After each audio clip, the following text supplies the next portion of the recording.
We are zipping across the ether at the speed of bites, and it looks like we are indeed live. Welcome to Creative on Purpose Live, insightful conversations with inspiring difference makers to inform your quest to live your legacy and endeavors that make things better. I'm your host, Scott Perry, Chief Difference Maker at Creative on Purpose. If you're ready to fly higher in the difference only you can make, visit creativeonpurpose.com and sign up for our newsletter. Get insight and inspiration delivered to your inbox 3 times every week, and get a free copy of Trust Yourself, a simple 3-step decision-making guide to getting unstuck and going in the difference only you can make. Let's meet today's guest. Andrea Sampson, welcome to the broadcast. Welcome. We are thrilled to have you with us. Please tell our viewers who you are, what you're up to these days, and where can people go to learn more about you and the difference that you're making. Great. Thanks so much, Scott. So, as you know, my name's Andrea Sampson. I am an executive speakers coach, and I'm also the founder of Talk Boutique, which is a speaker development and speaker representation agency. What we do is we work with those who want to make a difference in the world. We like to say we help to transform experts and change makers into thought leaders by helping them to become storytellers so that they can create the impact that they want to make. Yeah.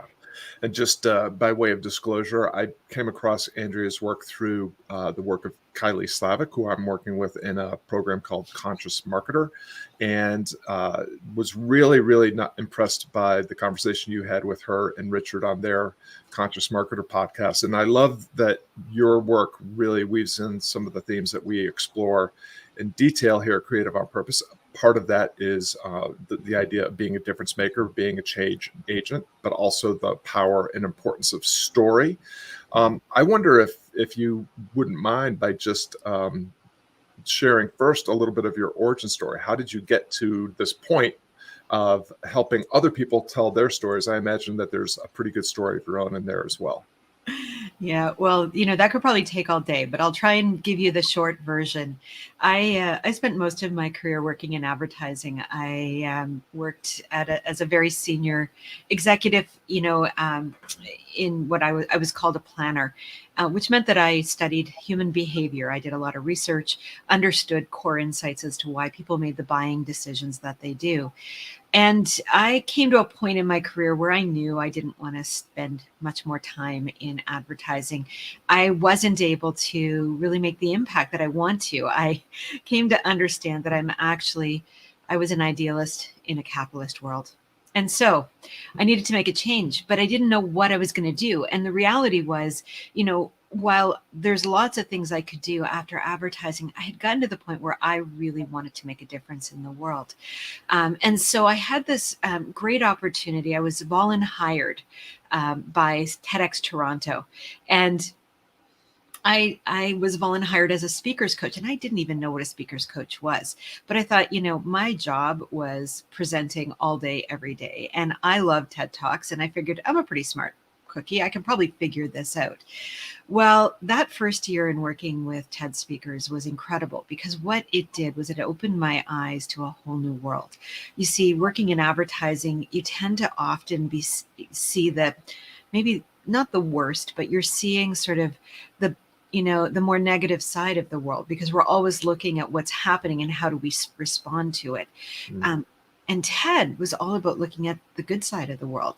What are the great things that are happening? And so I spent that first year really blown away by the quality of the people I was working with, but more importantly, the work they were doing. And I was hooked. And I spent the next 5 years volunteering for TEDx Toronto. And I, midpoint in that, realized this was something that was a calling for me because all the work I had done in advertising, understanding core insights for individuals, had prepared me for what I was doing with TED speakers, which was identifying a core idea and building a story around it. And so I had this curiosity, and I am an intensely curious person, of I wonder if anyone would ever pay me to do this. Because up until this point, I had been giving it away for free, as they say. So I decided to open Talk Boutique. And well, now 6 years later, I think the writing is on the wall that apparently it's a good service to have. But and what we did with Talk Boutique, and what was really important for me, was that I wanted to really work with people who were doing good work in the world. And in fact, the reason that I opened Talk Boutique, as much as, yes, I needed a job because I had left advertising, but really the reason that I opened it was that I could see that all of these amazing people who were doing such good work in the world were so busy doing the work, they weren't telling anyone about it. And I wanted to help them do that. So I thought, well, if I open a speakers bureau, that would help. Except that, well, they're not great speakers. And so that was where the speaker coaching came in. And so I wanted to help all of these amazing speakers shift, work together to shift what I call the social narrative from one of negative dystopian futures into one of the positive outlooks that I was getting to see in the TED world. And so here I am today working with scientists, academics, technologists, artists, people who have big visions and who are doing great work in the world. We work with corporate leaders who have that same view as well. And I love what I do. Yeah, I love that.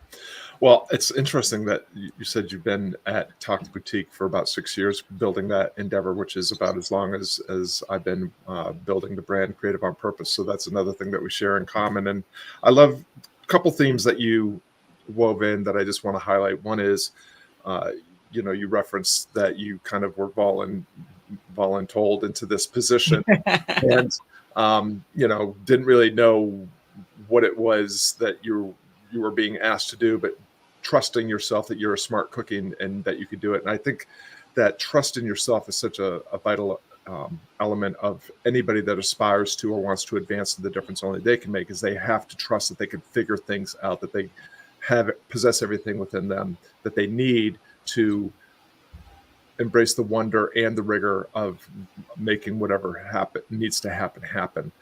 The other is the importance of curiosity, like knowing what you don't know and embracing that unknowing and leaning into the edges of your understanding and ability. There are a couple things that you've referenced that I would love for you to just unpack almost as a definition of terms. You talked about making a difference yourself and that you're working with people that are making a difference. I'd love for you to just highlight what are the elements that you see in the difference that you're making, or the difference makers that you're working with. What distinguishes a difference maker from just your average run-of-the-mill human being? Yeah, that's a great question, and I love that how you're terming it, difference makers. I think for me, what I've come to understand is that there are people out there who are doing work that is impacting us at so many different levels, and we just don't know about it. And these are, in some cases, they're scientists and academics who are doing research and studying things that are actually shifting our world. And in other cases, they're people who are purpose-driven, who are working to bring together groups of people who can make changes. I had the very good fortune to be part of the team that brought Singularity University to Canada in 2017 and went on to work with Singularity globally as their certifier. And so that was such an interesting experience for me, because this is a network of people who are actually making a difference in the world.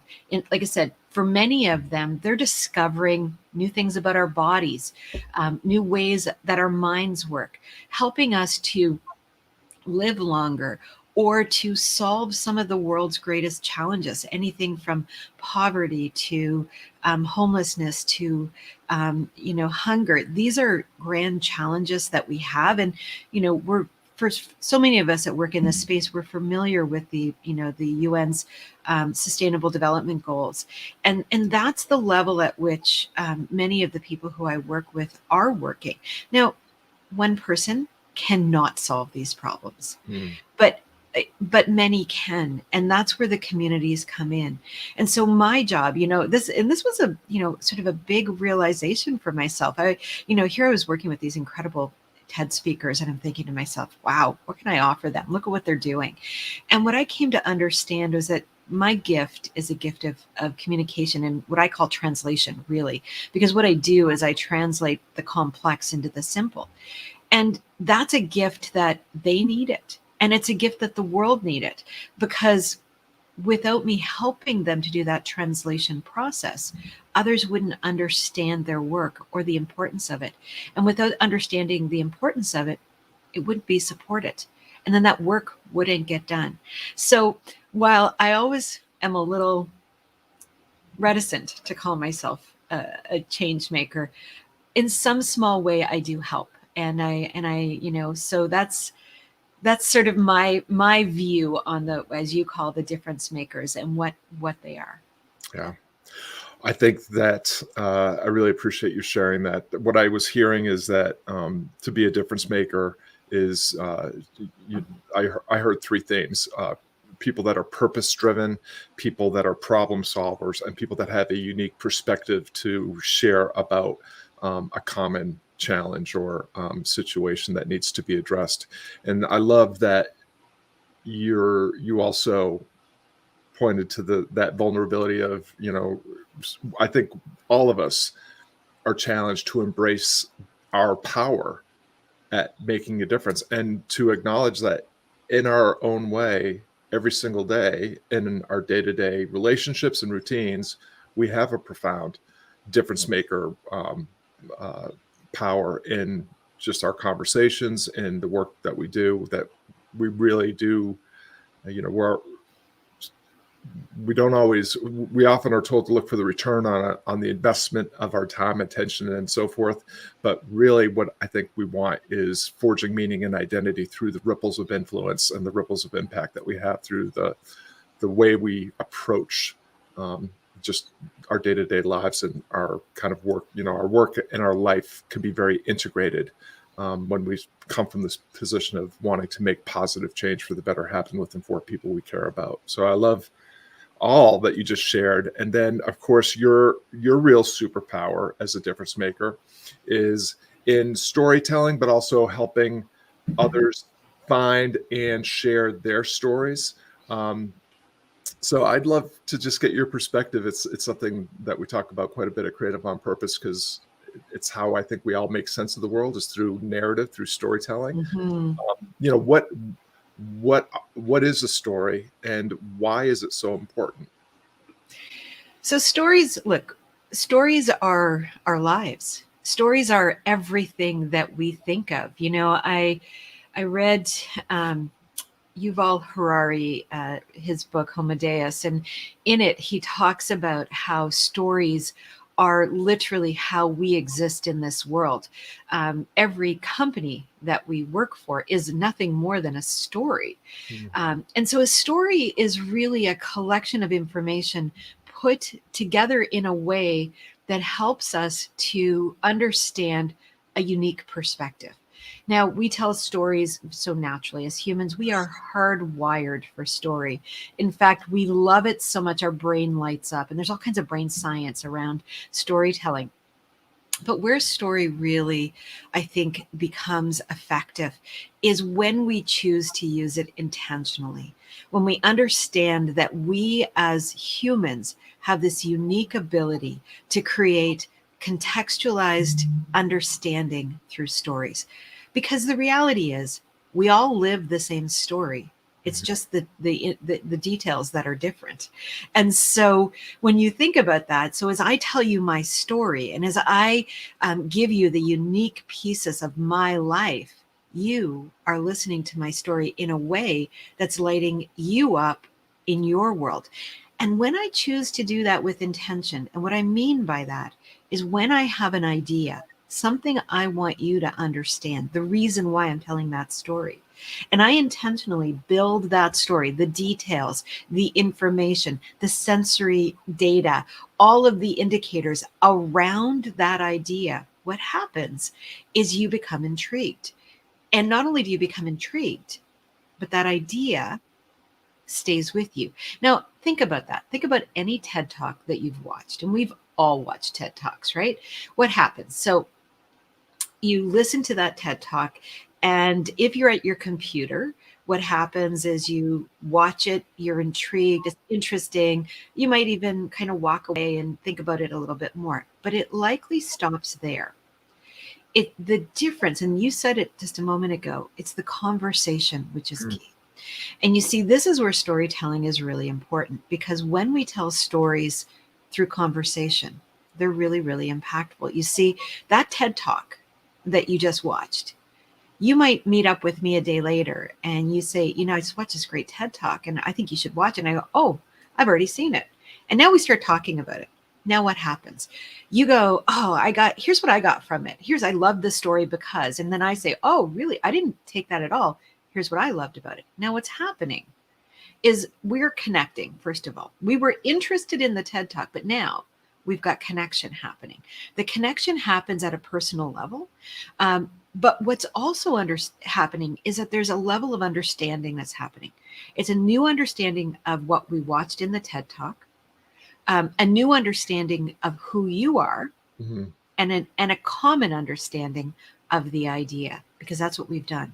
And so story helps us to do that. And that's why stories are so incredibly powerful when we present or we give talks, because it's not so much the moment of giving the talk where the story is powerful, although it is powerful in that moment because we remember it. But what's more important is it's the conversation that happens afterwards, in the breaks, the next day, the next time you're talking to someone, where you reinforce the idea to yourself and to others because you're telling a story that you heard. And that's what we do. Stories are powerful. Yeah. One of the things that we frequently say here at Creative on Purpose is choose your story, choose your future. And, stories are how we make sense of ourselves, each other, our situation. You pointed to something really profound, which is, we can be involved in or listen to the same story and have two dramatically different interpretations of that, based again on our perspective and experiences, which are idiosyncratic, even though we share a common, we're sharing some common themes in the stories that we're telling. I can hear your cat in the background. Just so you know, I have the same situation. As soon as I get on Zoom, both my cats come in and start nagging at me like, why are you talking to that person when I'm right here?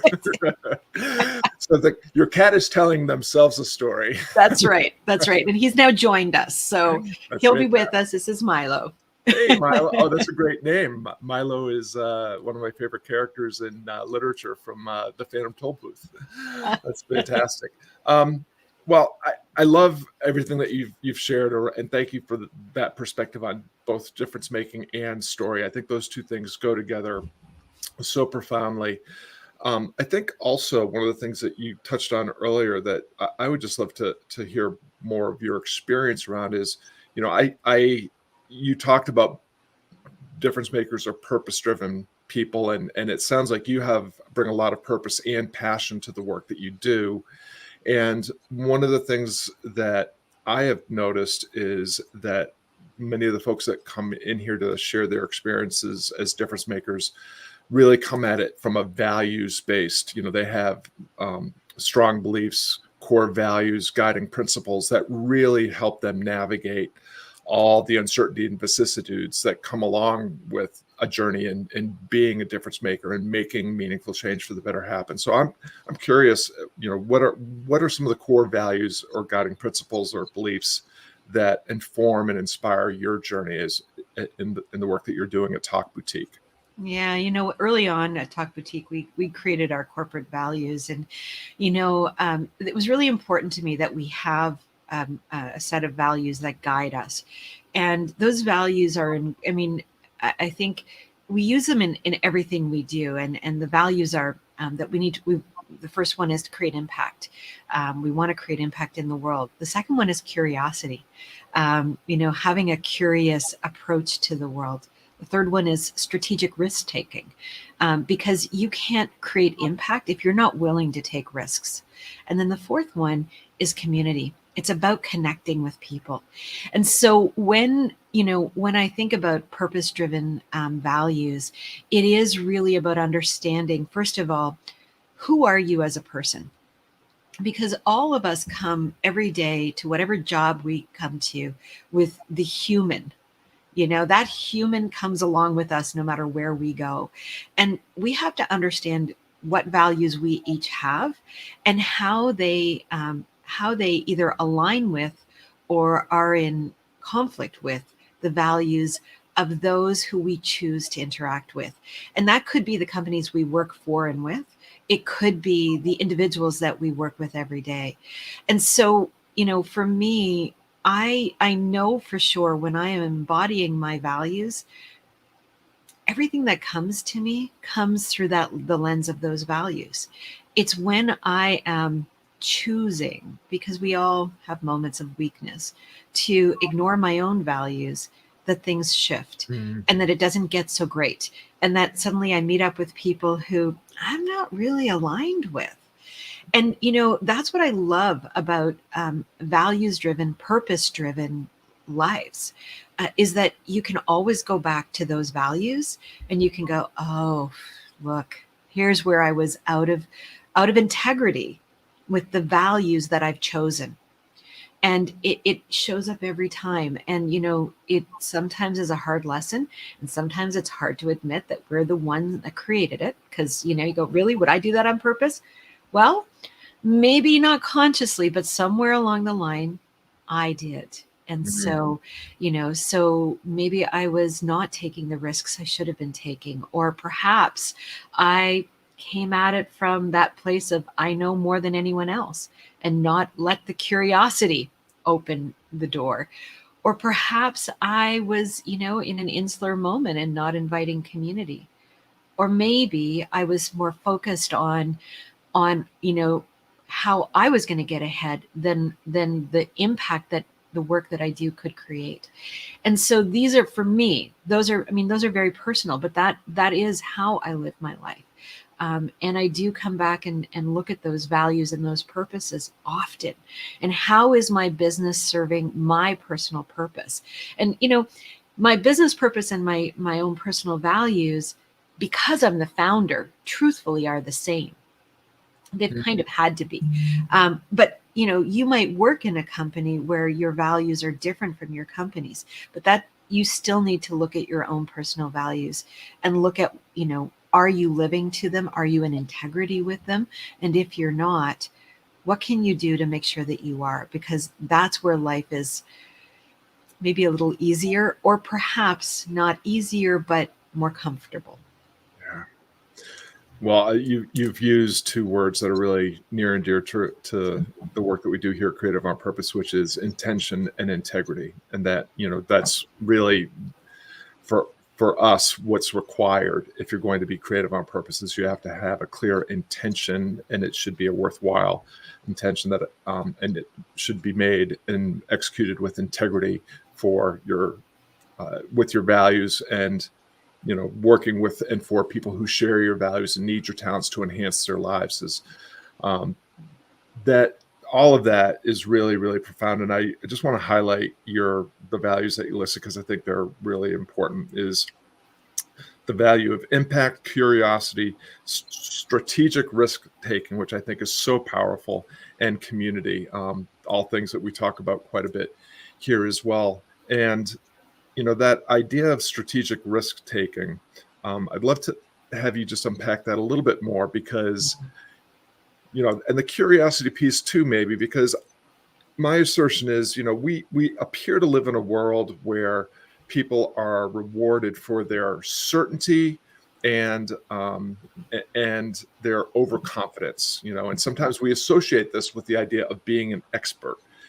And what we really more often need and should embrace is that actually the things that, the certainties and overconfidence we have are in things that can never be absolutely certain, or we have no right to be overconfident in, because there's so much uncertainty, there's so much ambiguity, there's so much beyond our control. And so just this idea of strategic risk taking reminds me a little bit of what we say here about taking small steps into possibility every day. So I'd love for you to just maybe tease apart a little bit, how does that unfold, strategic risk taking, and how does curiosity play into that? Yeah, sure. So I mean, for me, the word strategic, it was so important in front of risk taking, because I think one of the challenges with risk takers, or the idea of risk, is that it can take you down a really bad, into a bad place quickly.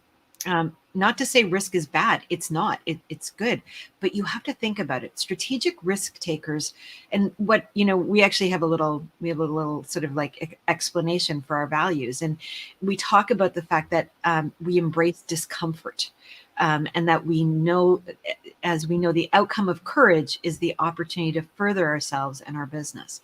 And what was really interesting, I remember when we wrote this, we went back and forth was between, is the value actually courage, or is it strategic risk taking? Mm. And we settled on strategic risk taking because while courage is important, it actually is an element of risk taking. So risk taking was the higher order, and then the strategy on it was to say, consider what we're doing first. So it's to say, let's look at what we're doing. Let's be intentional on it. And this is the word you talked about. Let's be intentional. And sometimes those risks are going to take us into places that we don't want to go, and that's okay, because we knew going in that it was going to be uncomfortable. We knew that there was a possibility it wasn't going to work out. And we approached it from a place of curiosity, because that actually is the key, to say, well, if we take this risk and we're intentional on it and it doesn't work out, I wonder where that will take us. Mm. Because what I know for sure is that there is never a missed opportunity, there is never a failure. It is always just that opportunity to learn. And that's what curiosity is really all about, is it's looking at every situation that we find ourselves in and saying, this is really interesting. I wonder how I got here. I wonder how I'm going to get out of here. I wonder what I'm going to do while I'm here. And I wonder who I'll be because I'm here. Yeah, I love all of that. We are approaching the end of our time together, and Andrea, and I would love to end, as we always do on these broadcasts, with what would be your primary tip, a piece of advice, quote, maxim, call to action, for someone watching who, like you, would like to step a little bit more boldly into the difference only they can make. What would you share with them? So I would share that we all have ideas that can create impact in this world. And we often don't take the time to articulate those ideas. We think they're not important, or we think that somebody else has already done them, or we think that it's a small thing.